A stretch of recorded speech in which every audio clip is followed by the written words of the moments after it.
हमें छींक आती है तो हमें क्या कहना चाहिए? अल्हम्दुलिल्लाह। अल्हम्दुलिल्लाह, बिल्कुल सही जवाब है। अच्छा, और इसके जवाब में दूसरा बंदा क्या कहेगा? यरहमकल्लाह। हाँ, यरहमुकल्लाह, यरहमुकल्लाह ये कहा जाएगा। अच्छा, अगर नमाज पढ़ते वक्त हमें छींक आ जाए तो फिर क्या हम अल्हम्दुलिल्लाह कहेंगे या फिर अपनी नमाज पढ़ते रहेंगे खामोशी के साथ? नहीं, नमाज पढ़ सकते हैं, नमाज पढ़ते रहेंगे, अल्हम्दुलिल्लाह नहीं कहना? नहीं कह सकते। हाँ, माशाल्लाह, बिल्कुल सही जवाब है। नमाज पढ़ते वक्त अगर छींक आ गई तो हमें अल्हम्दुलिल्लाह नहीं कहना है। अच्छा बच्चे, एक सवाल आपसे है, हमारे नबी का नाम लिया जाए या किसी से हम सुने तो उसके जवाब में हमें क्या कहना चाहिए? सल्लल्लाहु अलैहि वसल्लम। सल्लल्लाहु अलैहि वसल्लम, माशाल्लाह, बिल्कुल सही जवाब है।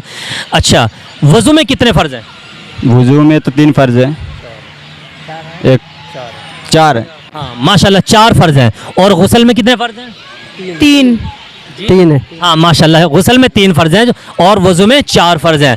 अच्छा माशाल्लाह, वित्र की नमाज किस वक्त पढ़ी जाती है? मगरिब में।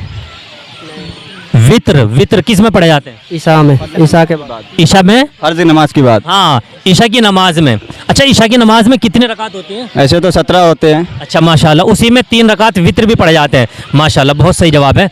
अच्छा, अल्लाह के पास से जो कुरान लेकर के आया करते थे फरिश्ते, है ना, वही लाने वाले फरिश्ते का नाम क्या है? जिब्राइल अलैहिस्सलाम। हज़रत जिब्राइल अलैहिस्सलाम। माशाल्लाह, ये नौजवान साथी हैं, इनको काफ़ी नॉलेज है माशाल्लाह। अगर आपको भी इन सवालों का जवाब पहले से मालूम था तो कमेंट करके हमें ज़रूर बताइए, और अगर आपके इल्म में इजाफा हुआ हो तो वो भी कमेंट करके ज़रूर बताइएगा।